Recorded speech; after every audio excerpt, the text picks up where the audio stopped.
Incapacitated woman's rape, spurs push to catch up on cameras. Hacienda Healthcare azfamily.com.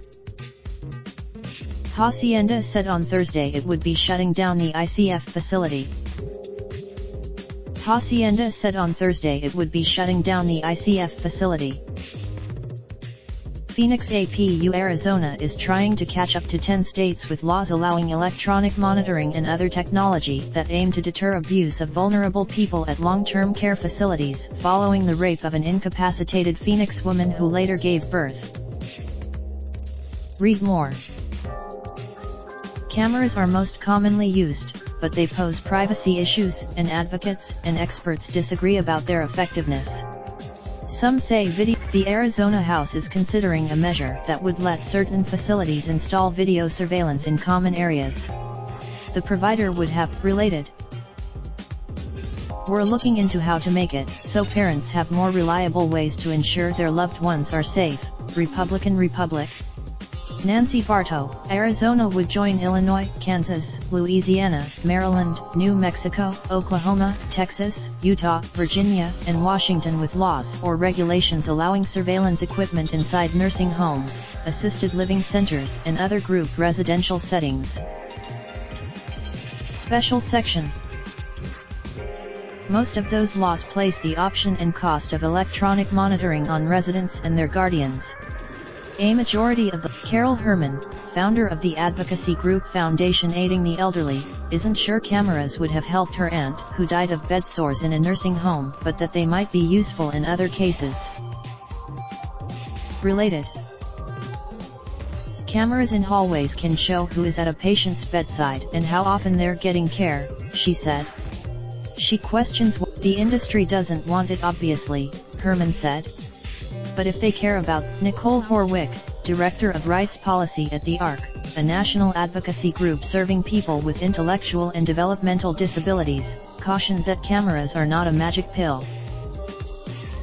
Even if the law's written perfectly well, it's not going to capture every form of abuse and neglect, Horwick said. While cameras could help in catching an abuser, it's not clear they're effective at preventing violence, said Brian Lee, a former Florida long-term care public advocate who heads the advocacy group Families for Better Care. As far as prevention, I don't know, Lee said, but I've seen it used for prosecution.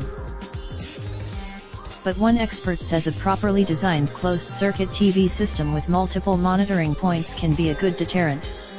A common mistake: a lot of facilities think cameras give the message of "we're not a safe facility." Nothing could be further. Details were not known about the security system at the Phoenix facility, where a licensed nurse is accused of sexually assaulting a 29-year-old woman who had a baby boy December 29.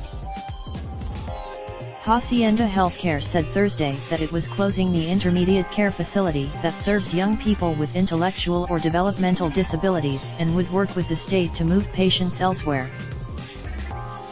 After the birth, the Arizona Department of Health Services implemented new safety measures at Hacienda, including more monitoring of patient care areas but not video cameras. The department declined to comment on the surveillance legislation Thursday.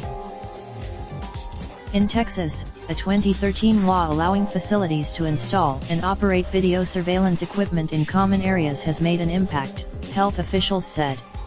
Devices can own cameras have both confirmed and cleared staff in allegations of abuse, neglect, or exploitation.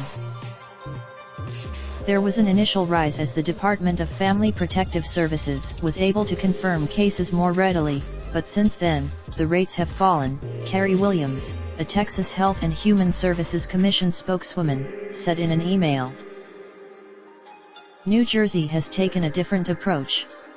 Its Safe Care a loaner camera led to the January arrest of a caretaker at an assisted living facility. The Attorney General in Arizona, the lawmaker behind the camera legislation, said it has a good chance of passing. As chairwoman of the government, Doug Ducey is used. Arizona also is considering legislation that would require facilities like Hacienda to get a state license and conduct background checks of employees that care for clients. So far, copyright 2019 The Associated Press. All rights reserved. Hacienda said on Thursday it would be shutting down the ICF facility. Your comment has been submitted. There was a problem reporting this.